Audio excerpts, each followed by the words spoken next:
Picture this. You walk into McDonald's. The smell of fries, the familiar decor, the line to order.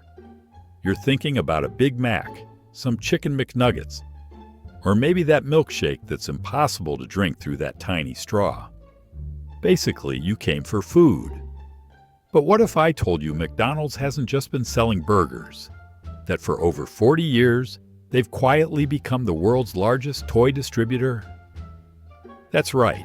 McDonald's gives away more toys than Mattel with Barbie and Hot Wheels, more than Hasbro with Transformers and Nerf. The numbers are staggering. About 1.5 billion toys every year. That's roughly 48 toys every single second. For comparison, Mattel sells about 500 million toys annually. McDonald's outsells them 3-1. All thanks to one brilliant marketing trick, the Happy Meal. But how did this happen? How did a fast food chain outplay the actual toy industry giants? It all started in the late 1970s when McDonald's wanted to attract more families with kids. Back then, fast food was already popular, but children often got left out. It just wasn't exciting for them. Then someone had a simple but genius idea. What if we gave kids toys with their food? In 1979, the first Happy Meal was born, and nothing would ever be the same. But the Happy Meal isn't just a box with food and a trinket. It's psychological genius, carefully designed to make kids beg their parents to return, not for the fries, but for that next toy. And it worked. So well that today, McDonald's isn't just fast food. It's a massive toy-selling machine disguised as a restaurant. Next time you get a Happy Meal, ask yourself, are you buying food with a toy? Or a toy with food? Imagine America in the late 1970s.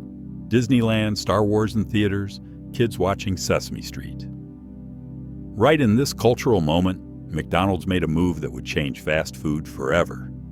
It started in Kansas City, where ad executive Bob Bernstein watched his son. The boy loved cereal boxes, not for the cereal, but for the small toys inside. This childhood obsession gave Bernstein a brilliant idea. What if we gave kids not just food, but an entire experience? The first Happy Meals appeared in 1979, looking nothing like today's. They were themed sets, like a circus with puzzles and games, or space inspired by Star Wars. Interestingly, there were no plastic toys yet, just paper cutouts and stickers. There was also a cringeworthy experiment, a girls-only Happy Meal with rings and mirrors. It failed spectacularly because kids wanted the same toys, not gender stereotypes. McDonald's learned fast. The game changed in the early 1980s when plastic figurines appeared. Horses, cars, later cartoon characters. But the real boom came in 1987 when McDonald's partnered with Disney. From that moment, Happy Meals became pop culture selling machines. The psychologists at McDonald's understood one crucial thing. Kids think differently. For children, a Happy Meal isn't just lunch, it's a mini adventure. The surprise element, which toy will I get today, worked better than any advertisement. And when the toys started being released in collectible series, it created an entirely new level of excitement. In the 1990s, when 101 Dalmatians hit theaters, parents were buying Happy Meals by the dozen just to collect all the puppy figurines. Then came the Pokémon craze in 1999, which broke all records. Kids begged their parents to visit McDonald's every single day because that was the only place to get exclusive Pokémon toys you couldn't find anywhere else. The real genius of the system? McDonald's wasn't technically selling toys. Parents thought they were buying their kids a meal, but in reality, they were paying for a plastic prize. Surveys revealed that 1 in 5 parents visited McDonald's solely for the toys, and 60% of kids chose Happy Meals specifically for the toy, not the food. Over time, McDonald's became the undisputed king of cross-promotions. Disney characters, DreamWorks heroes, Pokémon, Transformers, they all made their way into Happy Meals, creating marketing magic. Limited edition releases and exclusivity only made the hype stronger. But behind all this fun, there was a darker side. Behind this bright success story lies a truth McDonald's didn't like to advertise. While kids around the world were thrilled with their new toys, environmentalists were sounding the alarm, and child psychologists were raising uncomfortable questions. 1.5 billion toys every year. That's not just joy for children, but also mountains of plastic that's nearly impossible to recycle. Most of these trinkets stay in a child's hands for just a few days before ending up in landfills, where they'll take centuries to decompose.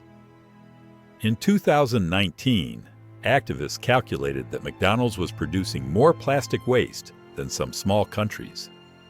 The company tried to fix the problem.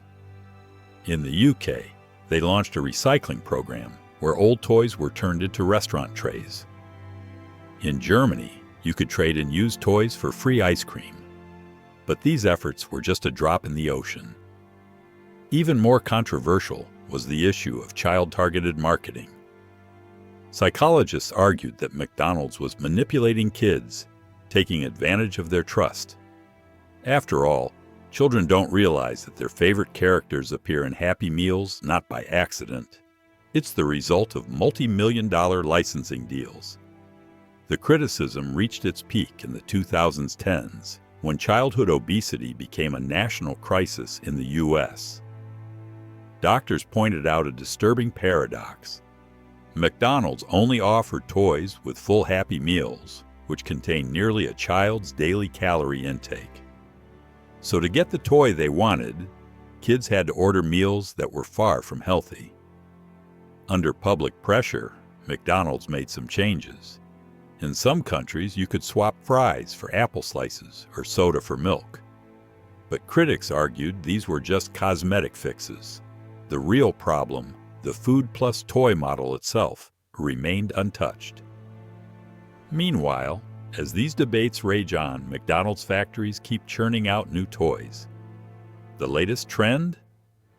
Digital characters for mobile games. It seems the fast food giant has found a way to stay relevant, even in the smartphone era. This isn't just a story about a clever marketing trick. McDonald's accidentally created a blueprint that transformed entire industries. Here's the surprising truth. Kids weren't the only ones hooked.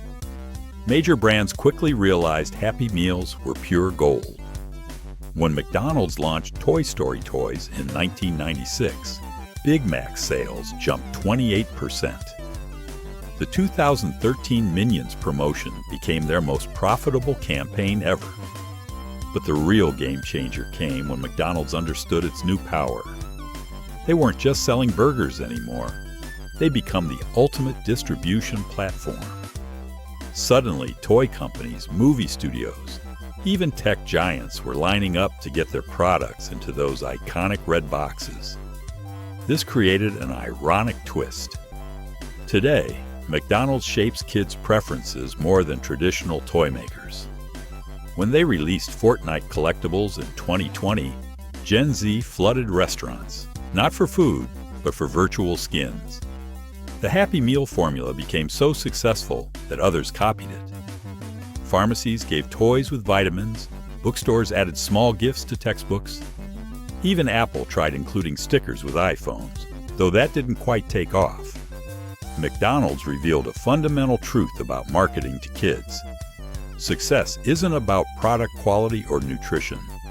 It's about turning an ordinary purchase into a tiny celebration. That's the real magic of the Golden Arches. They're not selling meals, they're selling happiness. While parents debate nutrition and environmentalists calculate plastic waste, children worldwide still tear into Happy Meals with excitement. Because inside might be more than just another toy. It could be a magical memory that lasts a lifetime. Do you remember your first Happy Meal toy? After more than 40 years, the Happy Meal continues to evolve. But in our digital age of environmental awareness, McDonald's faces new challenges to keep its legendary strategy fresh. Recently, they've been experimenting with augmented reality. Now, instead of a plastic minion, your Happy Meal might contain a QR code that brings a character to life on your smartphone. In 2022, they even tried NFT toys, though that sparked plenty of parent complaints. The push for sustainability is growing stronger too. In Europe, they're testing edible sugar toys, while Canada tries fully biodegradable figures. But the big question remains: can McDonald's keep the Happy Meal magic without plastic?